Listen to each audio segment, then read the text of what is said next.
As a child, I remember listening to the story of Little Red Riding Hood and really being skeptical as to how she could possibly believe that the big bad wolf was her grandmother. I now realize that part of that has to do with the fact that Little Red Riding Hood wanted to believe. There was no reason for her to think that someone would come in and try and fake being her beloved grandmother. Today, I want to talk about how we too can fall into traps. We can fall into scams and believe that people are who they pretend to be and when they really aren't, and how we can be too trusting. I want to talk about our soul's cry for discernment and how we can learn to be more discerning. I hope you'll join me. Welcome to Longing for More, where Christians come to strengthen their faith, revive their soul, and learn to live their lives with a sense of fulfillment and peace. Listen each week to learn how to incorporate your faith into your daily activities, stop wandering through life feeling empty and unfulfilled, and begin to live your more. Let's get started. It's really hard to know who to trust in today's world, isn't it? I mean, there are so many people pulling us in different directions. We are split on so many different topics and so many different issues. And it's just really hard to know what to believe and who to believe anymore. And as I mentioned in the intro, I really want to focus today on this ability to be discerning and to learn how to trust. But I really especially want to focus on one particular area, and that is on the people who are out there to specifically take advantage of us. Recently, a family member of mine was scammed. And honestly, because of memory issues and things they have, I don't really know what happened, but I do know that there were many, many phone calls involved, and there were promises for things that may involve money. I don't know exactly what the particular scam was, but I do know that this family member had gone to the extent of purchasing a gift card and was excited to be able to share that with their new friend. Fortunately, I was able to intervene and we were able to prevent that from happening. The credit cards were stopped. I mean, we were able to shore up all of the financial resources and everything turned out okay. But it was very close to have been going the other direction. And I just feel really blessed to have been able to be involved and to stop that. But it made me realize that, scammers are alive and well, and they're really busy out there, taking advantage of people right here in the middle of good old South Dakota. Even they're finding people to fall for their lies. In fact, I just like the very next day ran into a young woman who also was scammed, and she's willing to share her story because she wants to hopefully prevent some of you from falling for a similar scam. So here's Katie's story, and then let's visit about that when we get back. So I have Katie Oberlittner with me, and we've just bumped into each other today. It's a coincidental that the stories came together at the same time, or maybe it's not coincidental. We could argue that all day, but the reality is that this is huge, and it's happening so often. And Katie told me her story, and I think it's important that we all realize that this isn't just something that's happening every once in a while. And it's not something that's just happening to old people sitting by their phone waiting for a phone call all day long. I mean, this is hitting across the board. And so I've invited Katie to join us to tell her story. She got hit hard, and what a reality. And Katie, I just want to welcome you and thank you so much for joining us and being willing to tell your story. So maybe we can help some other people to avoid this heartache, this hurt that's just crazy in this world. So why don't you tell us, Katie, first of all, what kind of happened? How did it come down? Yeah. So I was at work, and probably around lunchtime, I got a text from a number I didn't recognize, and it said something along the lines of US Bank fraud alert, $3,500 Zelle. And I immediately checked my bank account. There was nothing fishy, so I just ignored the text. And then as I was leaving work that afternoon, I'm a little bit frazzled. I have to go pick up my kids, thinking about what's for supper.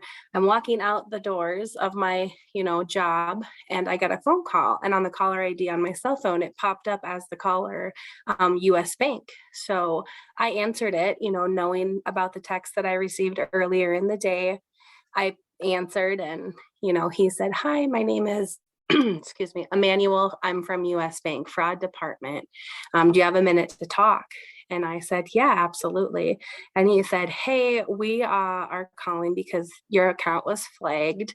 It looks like you tried to make a transaction through Zelle. You tried to Zelle a David Jackson $3,500. Was this you?" And I said, "Absolutely not. No, this is not me." And I said, I got a text from you guys earlier. I kind of just ignored it, thinking it was nothing. And, he was so friendly, and he sounded like he was reading everything from a prompt, like a script. Like you get that a lot when you call big Sure. corporations. Yep. And he said, "Well, I'm so glad I got a hold of you. I'm so glad we were able to catch this."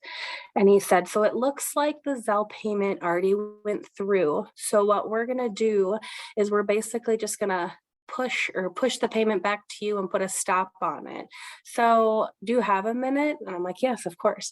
He said, "What I need you to do is I need you to pull up your US Bank app and go to the Zelle, because Zelle is connected to like the big banks, and there's just a little icon for it on the mobile app." I clicked on it, and he said, "Do you see this message?" I said, "Yeah, I see it." He said, "Okay, I'm going to push a verification code. It's going to be texted to you." And he said, "Just can you read me that verification code?" So of course the text comes through. And I read him the numbers, and he said, "Great. So, and it was very odd. Well, looking back now, it was very odd, because he's like, "I'm going to disconnect you as a user and add you back as a user." And as he was doing this, I was getting confirmation emails from US Bank sent to my email. So I'm thinking, "Oh, this has to be legit." And so he unenrolled me in Zelle and then re-enrolled me, and he had me put my first and last name in there, my telephone number, my email. And he said, "Okay, so we're just going to push the payment back to you." And at one point, actually, our call got disconnected, and he called right back, and, "Oh, I'm so sorry about that. Um, let's finish this." So he was walking me through step by step, and everything that he was reading. "Okay, now do you see this on your screen? Do you see this on your screen?" And I, "Yep, I see it." And then at the end of the call, right, he said, "Okay, now the money is frozen and it shouldn't go anywhere. We pushed it back to you."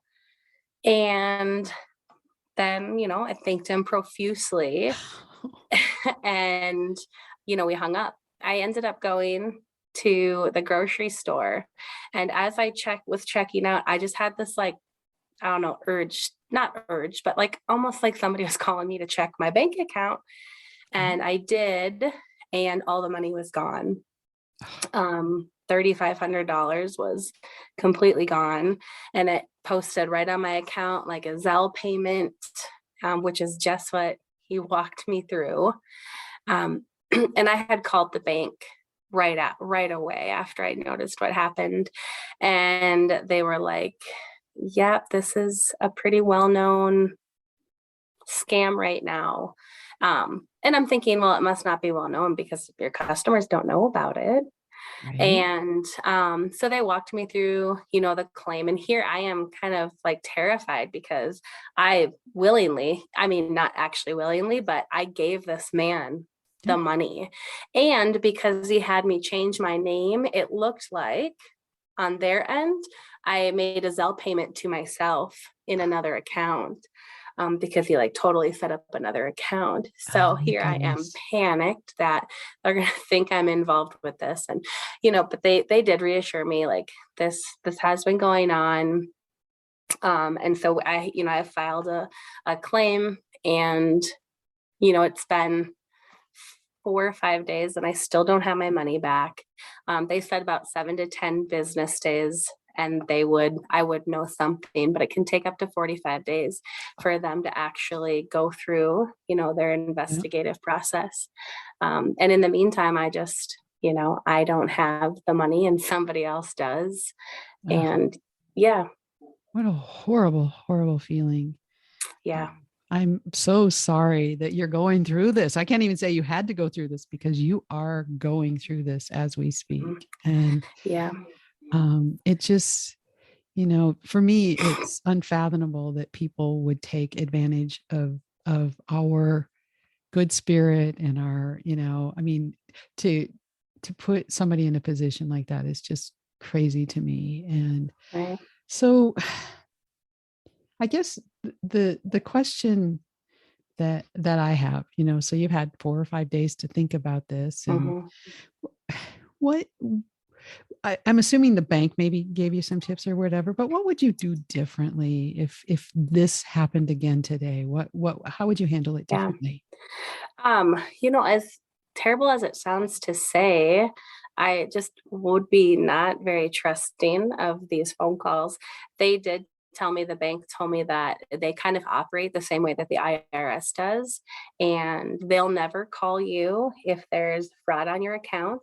They will instead send you a letter in the mail, and in the meantime they'll just totally shut off your account. So if you try to make a transaction or somebody tries to, make a withdrawal, it just won't work. So that way you have to call them directly and be like, hey, my bank account isn't working. And Um, then they'll alert you to, potential fraud, but they will never call you. And I think it's really important to know that, because with how much, the crazy things that technology can do now, this spam or this fraud guy was able to make his caller ID say US Bank. So right. I thought it was legitimate. So, And why wouldn't we trust our banker, right? right. Yeah, Yep. that's and I was talking to somebody about this whole situation, and the other tip that they gave me about that, they will never call you, and if you do receive a call, they said the best advice is to say, "Thank you for the call. I'm going to hang up now," and then literally call the number on the back of your card to Yeah. say, "I've received this call. Is this for real?" And that way Right. you're in control again, and you're dialing the number, not them. But it's Right. easy for me to sit here. I mean, hindsight's always 2020, and Exactly. when you're stressed out and you're, I even have to wonder if he didn't know, okay, this is going to be her busy time of the day. She's going to be doing stuff, Yeah. and purposefully picked that time to call when you wouldn't be able to really focus. Right. And they sent the text message hours earlier. Yeah. So I had that little bug planted in my head. The Right. seed was planted and then the call. And so it makes, oh, and you feel so silly, like, oh, thank you so much for looking out for me.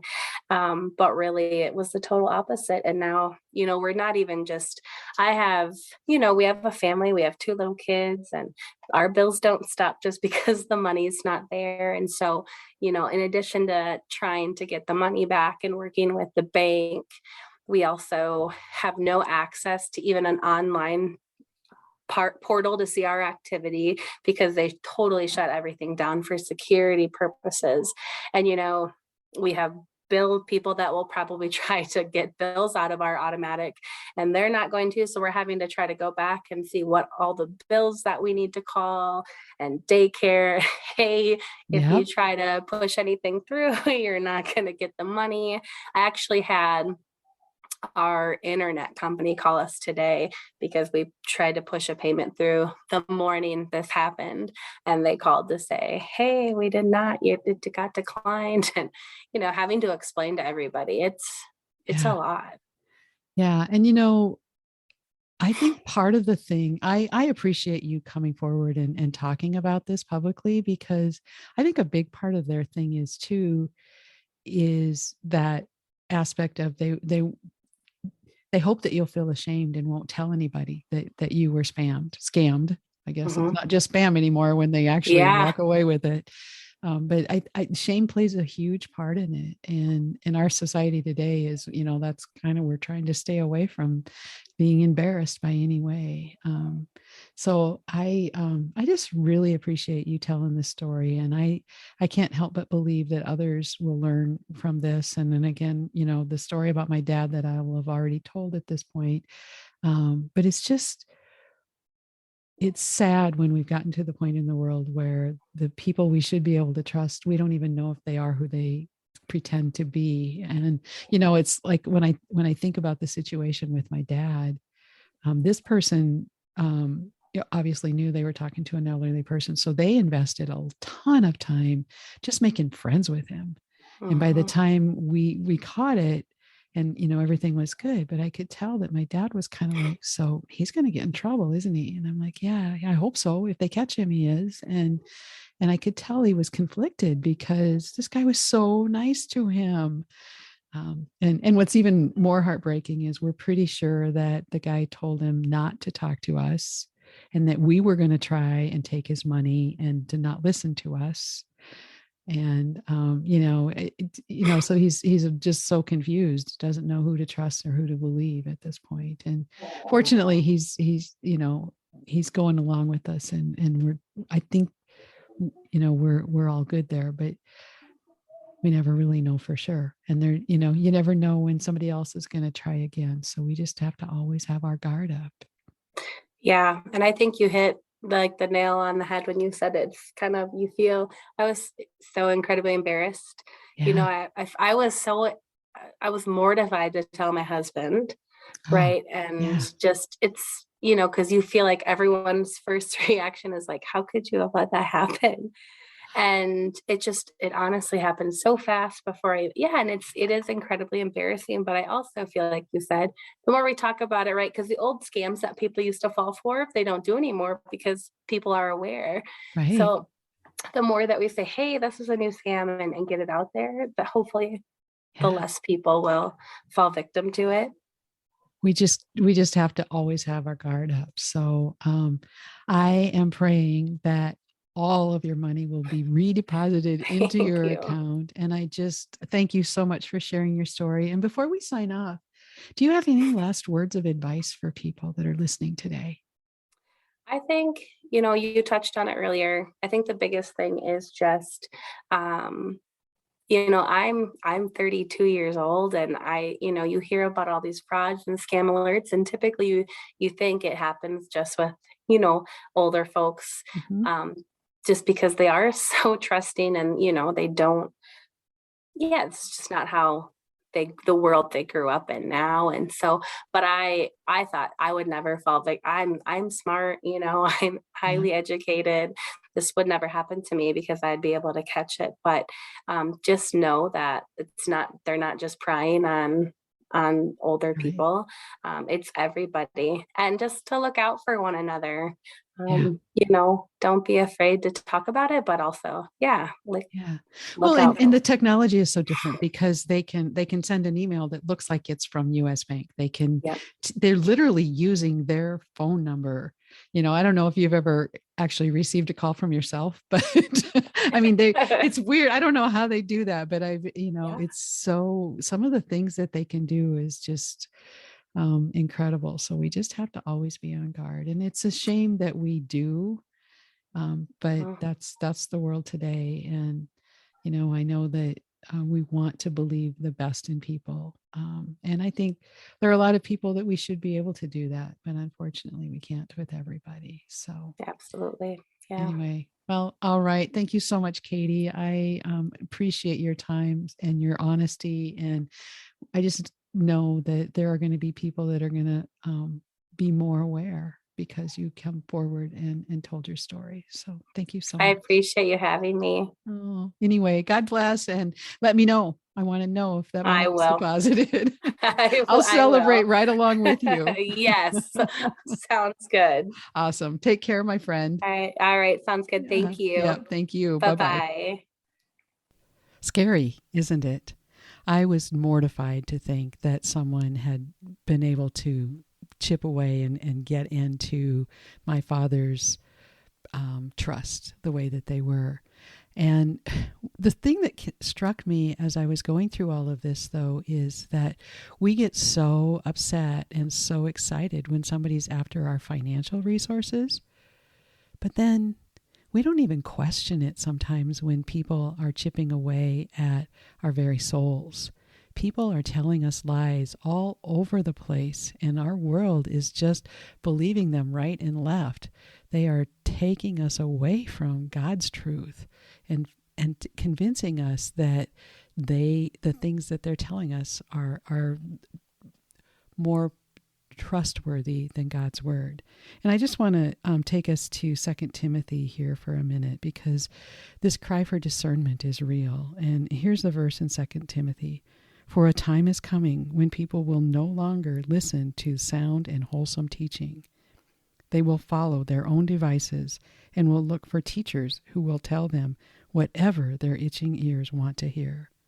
That's from the New Living Translation, or 2 Timothy chapter 4, verse 3. Anyway, there are people out there pulling us away from God's truth. They're having us to believe that abortion is the right way to go, that this whole sexual immorality is okay, that it's the way of society. And I don't believe that God intends it to be that way at all. And it's not what I believe, folks.